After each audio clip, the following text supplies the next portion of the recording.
When I saw Strange Things, I wanted to know how gay the movie was to put it on my Twitter at Klatoff.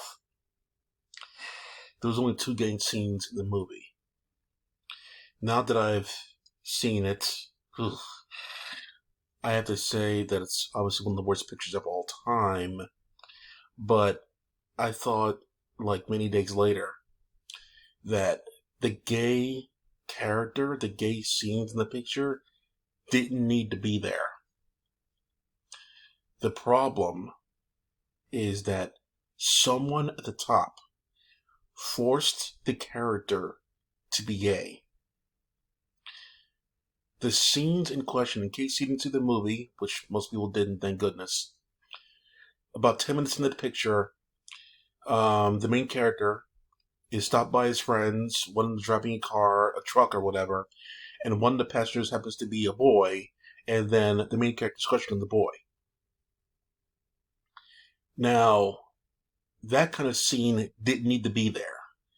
The boy in question didn't need to be there, and the main character did not need to crush on anybody.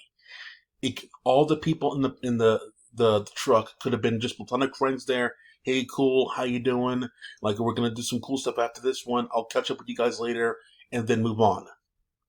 But someone at Disney decided they wanted to force an agenda and make one of the characters be attractive to the boy character.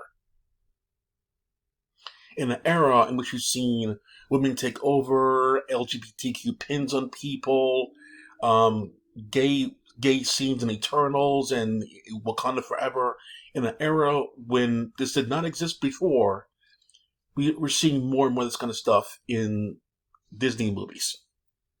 You don't got to worry about that in Puss in Boots, um, The Last Witch. You don't got to worry about that. It's from another company. It's all good. I saw it already. Proof is on my Twitter timeline from a couple days ago. Saturday I saw it. So, yeah, someone decided to do that. I mean, how many movies have you seen, animated or otherwise, when people just meet up there, they talk about the case, they talk about like whatever, they talk about what they're going to do later on, they can talk about like, and it, what they're going to do. But one of the people in this movie happened to be attracted to another boy. I mean, like, why did that need to be there at all?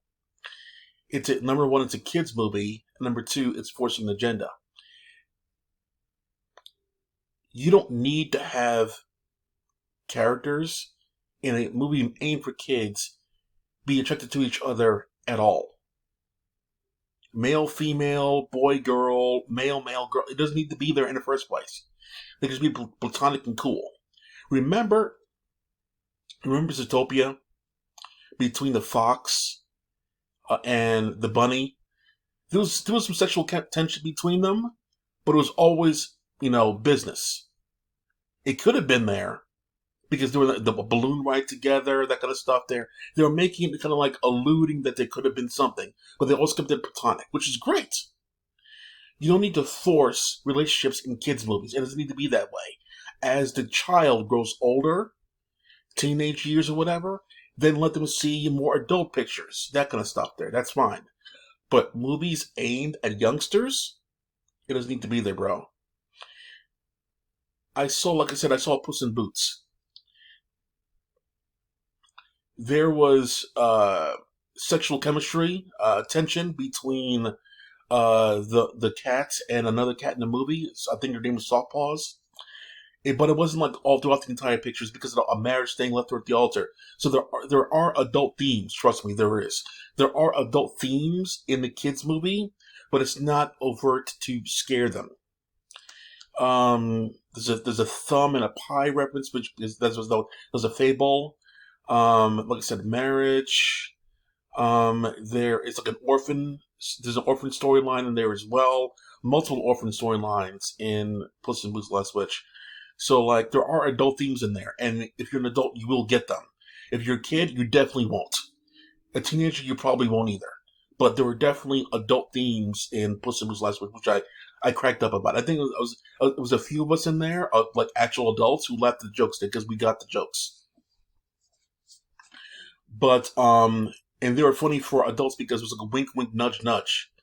But in like in Strange World, it was overtly obvious the kid was gay. Overtly obvious.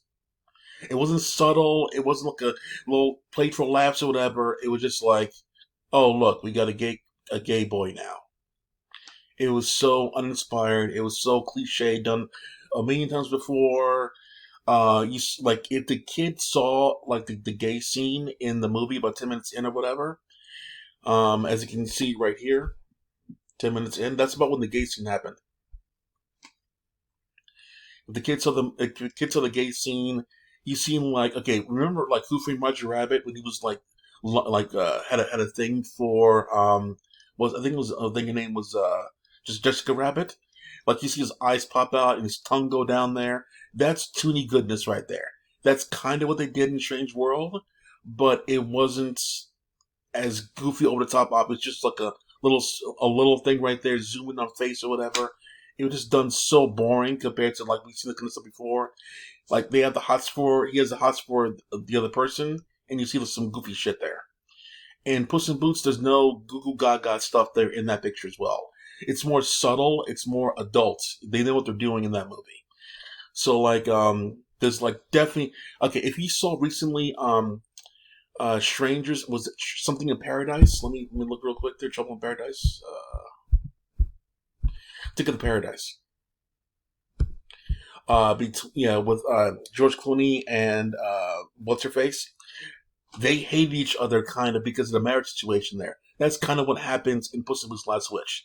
They're because of what happened in the past. They're on each other's ass, and I was there for it because I like when couples don't get along, and they feel out the errors of their ways, and they get more and more into each other again because they're like they realize something like there's a key there's a twist to the whole thing. So like I was interested to see how like what the connection would be back in Puss in Boots: Last Wish. But in Strange World, I could not give two shits about what's happening in that movie. When you see Puss in Boots, it's gonna be holy shit. There's so many cool looking visuals in that picture, grand looking, like beautiful flowers, beautiful sunsets, great effects of the map, and then the map burning and like reforming to something else, and like giant characters and like riding on horseback, and it's just fucking gorgeous looking in that movie. I mean, like holy shit. I mean, like wow, they used the screen really really well in that movie. I did not feel enthused at all when I was watching Strange World. I had my iPad out with me for most of the picture. There was such boring inane talk. Boy, I didn't want to talk about the picture, man. It was so boring. It was so. I've seen this kind of shit before. I don't know why they decided to slow things down and talk about your feelings, your family. I did not give two shits when they slowed down during Puss in Boots. I was intrigued because I want to know the backstory between why they were fighting the whole time. That's why I was intrigued. But in this Strange World shit, I could not give two shits, and neither did anybody else. I do not care about like why your dad this, and why you have a feeling for this. That I do not care. They did such a bad job keeping the people interested. This should have been on Disney Plus. That's it for now. Clack off.